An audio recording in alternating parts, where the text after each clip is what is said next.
கர்த்தருடைய காருண்யம். நம்பிக்கையுடைய சிறைகளே, அரணுக்கு திரும்புங்கள். இரட்டிப்பான நன்மையை தருவேன், இன்றைக்கே தருவேன். நான் எனக்கென்று யூதாவை நாணேற்றி, எப்ராயிமிலே வில்லை நிரப்பி, சீயோனே, உன் புத்திரரை கிரேக்கு தேச புத்திரருக்கு விரோதமாக எழுப்பி, உன்னை பராக்கிரமசாலியின் பட்டயத்துக்கு ஒப்பாக்குவேன். அவர்கள் பட்சத்தில் கர்த்தர் காணப்படுவார். அவருடைய அம்பு மின்னலைப் போல புறப்படும். கர்த்தராகிய ஆண்டவர் எக்காலம் ஊதி தென் திசை சுழல் காற்றுகளோட நடந்து வருவார். சேனைகளின் கர்த்தர் அவர்களை காப்பாற்றுவார். அவர்கள் பட்சித்து கவன் கற்களால் கீழ்ப்படுத்திக் கொள்வார்கள். அவர்கள் குடித்து களிப்பினால் ஆரவாரிப்பார்கள். பானபாத்திரங்கள் போலவும் பலிபீடத்தின் கோடிகளைப் போலவும் நிறைந்திருப்பார்கள். அந்நாளில் அவர்களுடைய தேவனாகிய கர்த்தர் தம்முடைய ஜனமான மந்தையாகிய அவர்களை ரட்சிப்பார். அவர்கள் அவருடைய தேசத்தில் ஏற்றப்பட்ட கொடிகளின் கிரீடத்தில் பதிந்திருப்பார்கள். அவருடைய காருண்யம் எத்தனை பெரியது! அவருடைய சௌந்தரியம் எத்தனை பெரியது! தானியம் வாலிபரையும் புது திராட்சரசம் கன்னிகைகளையும் வளர்க்கும். பாபிலோன் தேசத்து சிறையிருப்பில் இருந்து விடுவிக்கப்பட்டு தங்கள் தேசத்திற்கு திரும்பி வந்த யூதர்கள் உடன்படிக்கையின் இரத்தத்தினாலும் மேசியாவின் வாக்குத்தத்தத்தினாலும் தாங்கள் விடுவிக்கப்பட்டதை நினைவு கூற வேண்டும். சிறையிருப்பில் இருந்து திரும்பி வந்த யூதர்கள் தங்கள் தேசத்திலே மறுபடியும் குடியேற்றப்படும்போது அவர்களுக்கு பூரண சந்தோஷமும் நிறைவான ஆசீர்வாதமும் கர்த்தரிடத்திலிருந்து வரும். கர்த்தர் தம்முடைய தீர்க்கதரிசியாகிய சகரியா மூலமாய் இங்கு சொல்லுகிற தீர்க்க தரிசனம் சிறையிருப்பில் இருந்து திரும்பி வந்த யூதர்கள் மத்தியில் ஓரளவு நிறைவேறும். மேலும் கர்த்தர் இங்கு சொல்லுகிற தீர்க்க தரிசனம் புதிய ஏற்பாட்டு காலத்தில் இயேசு கிறிஸ்துவின் மூலமாய் விசுவாசிகள் அனுபவிக்கும் சுவிசேஷத்தின் ஆசீர்வாதங்களில் பூரணமாய் நிறைவேறும். சிறையிருப்பில் இருந்து திரும்பி வந்தவர்கள் மேசியாவை நோக்கி பார்க்க வேண்டும். கிறிஸ்துவானவரே அவர்களுக்கு அடைக்கல பட்டணமாய் இருக்கிறார். அவர்கள் கிறிஸ்துவை நோக்கி ஓடி வர வேண்டும். நம்பிக்கையுடைய சிறைகளே, அரணுக்கு திரும்புங்கள் என்று சகரியா கர்த்தருடைய வார்த்தையை சொல்லுகிறார். பாபிலோன் தேசத்து சிறையிருப்பில் இருந்து விடுவிக்கப்பட்டு தங்கள் சொந்த தேசத்திற்கு திரும்பி வந்திருக்கிற யூதர்கள் நம்பிக்கையுடைய சிறைகளாய் இருக்கிறார்கள். அவர்களுக்கு கிறிஸ்துவுக்குள் நம்பிக்கையும் எதிர்பார்ப்பும் இருக்கிறது. யூதர்களுடைய அடிமைத்தனத்திலே அவர்களுக்கு கர்த்தர் மூலமாய் கொஞ்ச நேரமாவது கிருபை கிடைத்தது. இப்பொழுதும் எங்கள் தேவனாகிய கர்த்தர் எங்களிலே தப்பின சிலரை மீதியாக வைக்கவும் தம்முடைய பரிசுத்த ஸ்தலத்தில் எங்களுக்கு ஒரு குச்சை கொடுக்கவும், இப்படியே எங்கள் தேவன் எங்கள் கண்களை பிரகாசிப்பித்து எங்கள் அடிமைத்தனத்திலே எங்களுக்கு கொஞ்சம் உயிர் கொடுக்கவும் அவராலே கொஞ்ச நேரமாவது கிருபை கிடைத்தது. எஸ்ரா 9:8. நாங்கள் அடிமைகளாய் இருந்தோம், ஆனாலும் எங்கள் அடிமைத்தனத்திலே எங்கள் தேவன் எங்களை கைவிடாமல் எங்களுக்கு உயிர் கொடுக்கவும், நாங்கள் எங்கள் தேவனுடைய ஆலயத்தை எடுப்பித்து பாழாய்ப்போன அதை புதுப்பிக்கும்படிக்கும், எங்களுக்கு யூதாவிலும் எருசலேமிலும் ஒரு வேலியை கட்டளையிடும்படிக்கும் பெர்ஷியாவின் ராஜாக்கள் சமூகத்தில் எங்களுக்கு தயை கிடைக்கச் செய்தார். எஸ்ரா 9:9. பாபிலோன் தேசத்து சிறையிருப்பில் இருக்கிற யூதர்களை கர்த்தர் விடுவிக்கிறார். அவர்களில் அநேகர் தங்கள் சொந்த தேசத்திற்கு திரும்பி போகிறார்கள். ஆனாலும் சிறையிருப்பில் இருந்து விடுவிக்கப்பட்ட யூதர்களில் பலர் பாபிலோன் தேசத்திலேயே தங்கிவிடுகிறார்கள். அவர்கள் பாபிலோன் தேசத்தில் தங்கியிருந்தாலும் என்றாவது ஒரு நாள் தங்கள் சொந்த தேசத்தை காணும் சிலாக்கியம் தங்களுக்கு கிடைக்கும் என்னும் நம்பிக்கையோடு இருக்கிறார்கள். யூதர்கள் எல்லோருமே தங்கள் மேசியாவை நோக்கி பார்க்க வேண்டும் என்று சகரியா சொல்லுகிறார். சிறையிருப்பில் இருந்து கானான் தேசத்திற்கு திரும்பி வந்த யூதர்களும் பாபிலோன் தேசத்திலேயே தங்கியிருக்கிற யூதர்களும் தங்களுடைய மேசியாவை நோக்கி பார்க்க வேண்டும். நம்பிக்கையுடைய சிறைகளே, அரணுக்கு திரும்புங்கள் என்று சகரியா சொல்லுகிறார்.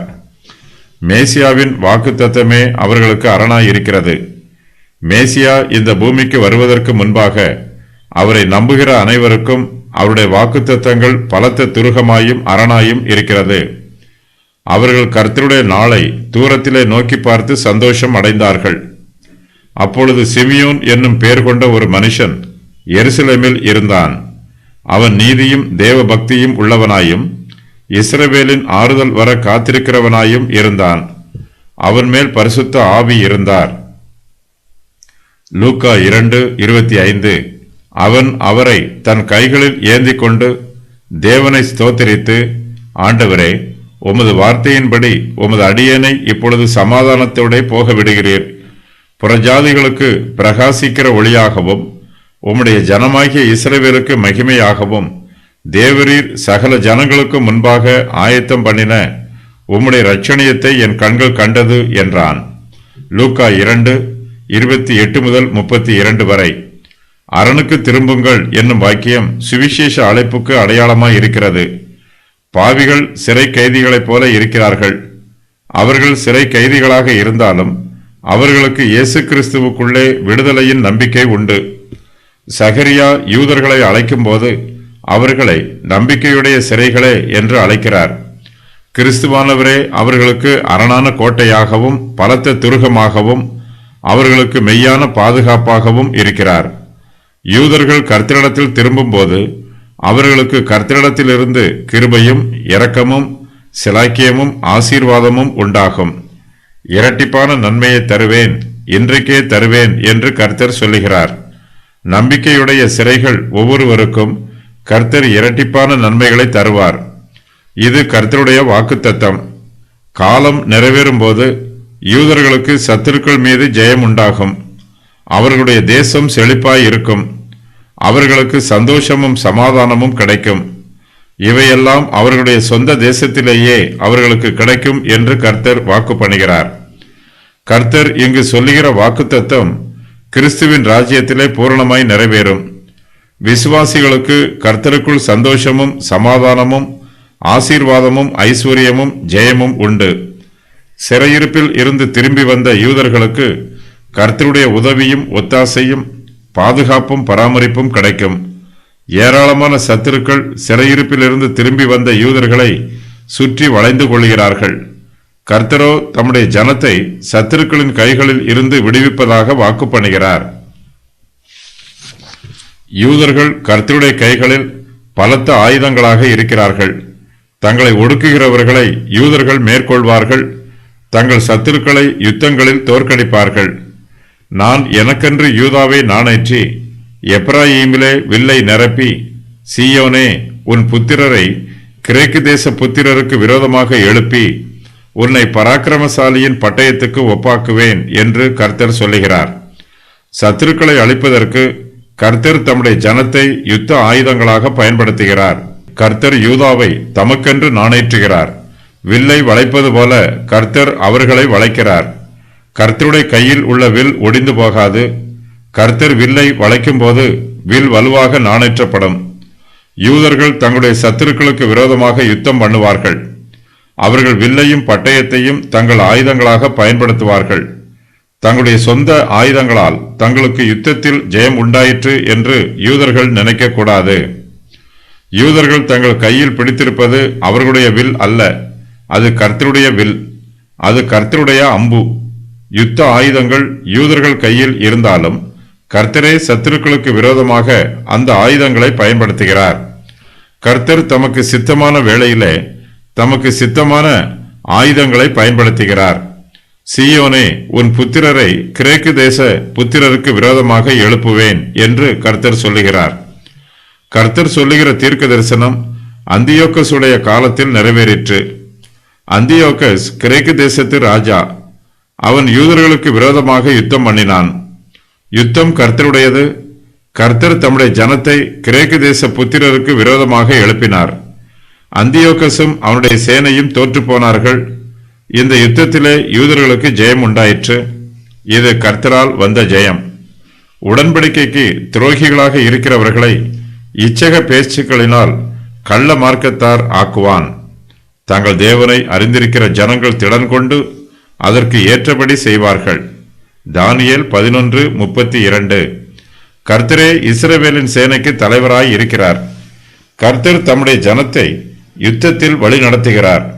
கர்த்தர் யூதாவின் மனுஷரையும் எருசலேமின் குடிகளையும் பராக்கிரமசாலியின் பட்டயத்திற்கு ஒப்பாக்குகிறார். கர்த்தர் அவர்களுடைய பட்சத்தில் காணப்படுகிறார். கர்த்தராகிய ஆண்டவர் எக்காலம் ஊதி தென் திசை சுழல் காற்றுகளோட நடந்து வருகிறார். கர்த்தர் எக்காலம் ஊதி தம்முடைய ஜனத்தை ஒரு சேனையாக கூட்டிச் சேர்க்கிறார். அவர்களுக்கு கட்டளை கொடுத்து வழி நடத்துகிறார். கர்த்தருடைய அம்பு மின்னலை போல புறப்படுகிறது.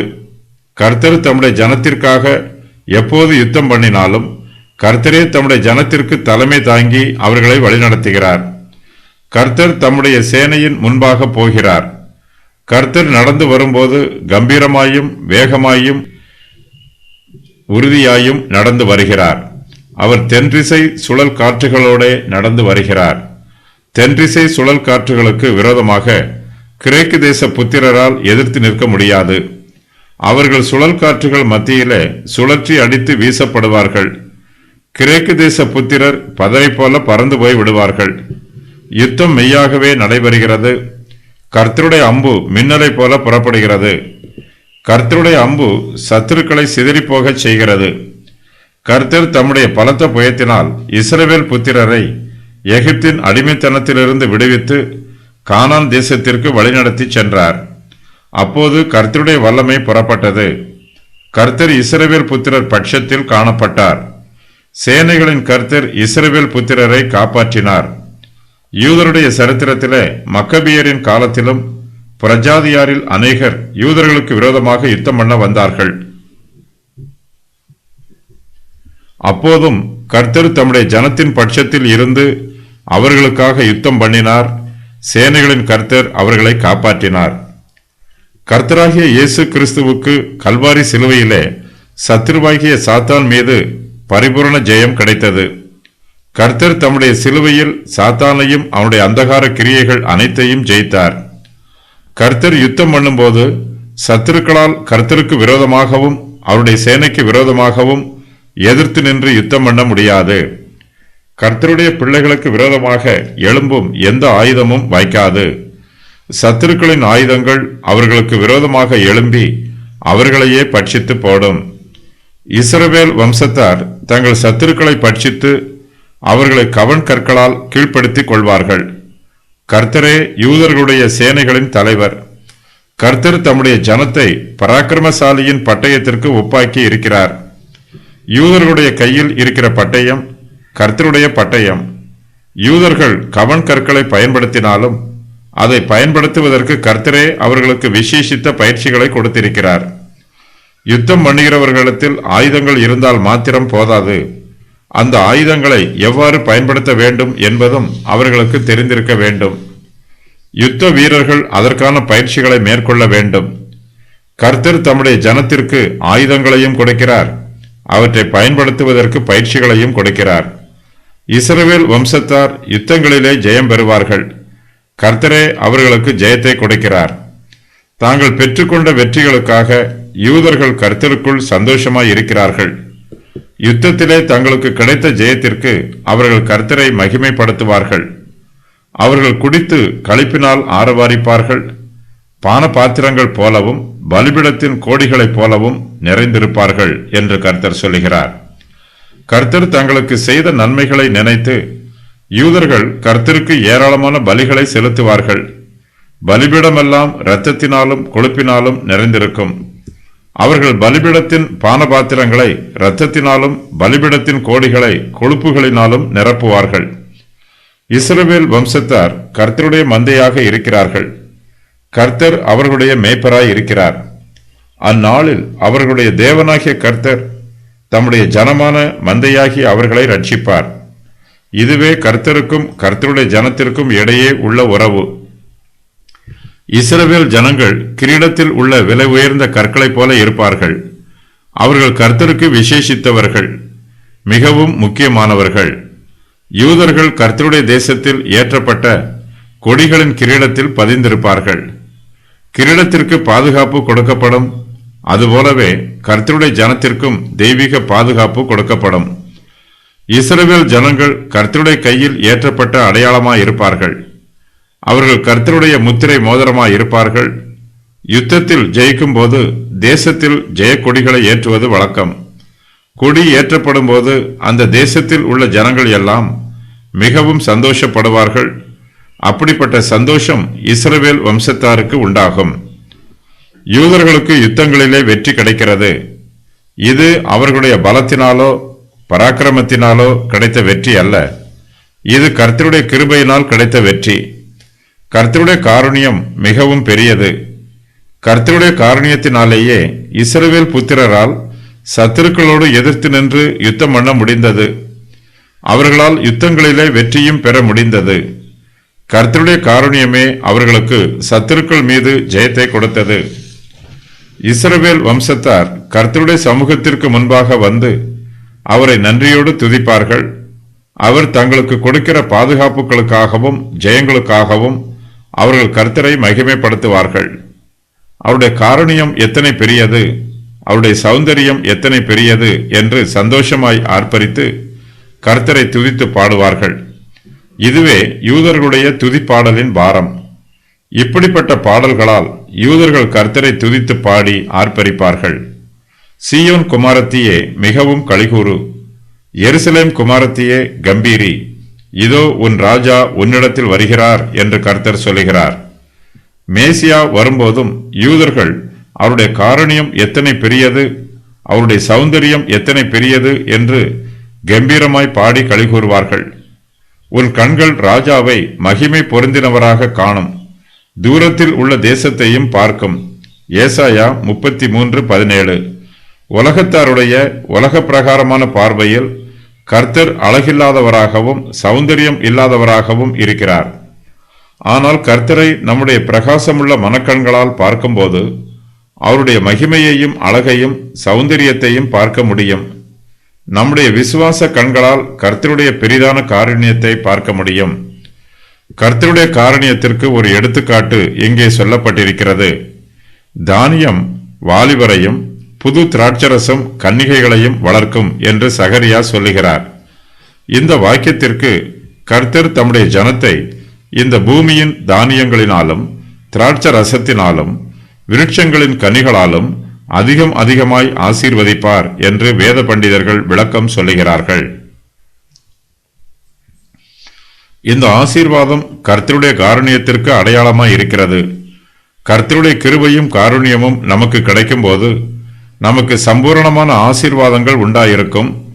எதிலும் குறைவு இருக்காது, சகலமும் நிறைவாயும் சம்பூரணமாயும் இருக்கும். இஸ்ரவேலில் மீதமுள்ளவர்கள் அரணுக்கு திரும்ப வேண்டும். கர்த்தரே இவர்களுக்கு அரணாக இருக்கிறார். யூதாவும் எப்பிராயீமும் கர்த்தருடைய கரத்தில் உள்ள வில்லுக்கும் பராக்கிரமசாலியின் பட்டயத்திற்கும் ஒப்பிட்டு கூறப்பட்டிருக்கிறார்கள். அர்மகதோனில் அந்தி கிறிஸ்துவுக்கு எதிராக நடைபெறும் யுத்தத்தில் இவர்கள் மாத்திரமே கர்த்தருடைய பட்சத்தில் இருப்பார்கள். கிறிஸ்து இந்த பூமிக்கு வந்து எருசலேமை மீட்கும் போது அந்தி கிறிஸ்துவின் சேனை எருசலேமை சுற்றி வளைத்திருக்கும். யூதாவும் எப்பிராயீமும் கர்த்தரோடு இருந்து அந்தி கிறிஸ்துவுக்கு எதிராக யுத்தம் பண்ணுவார்கள். ஆகையினால் கர்த்தர் புறஜாதி தேசங்களில் இருந்து யூதாவையும் எப்பிராமையும் கூட்டிச் சேர்ப்பார். அந்தி கிறிஸ்துவின் காலத்தில் கிரேக்கு தேசம் புதுப்பிக்கப்படும்.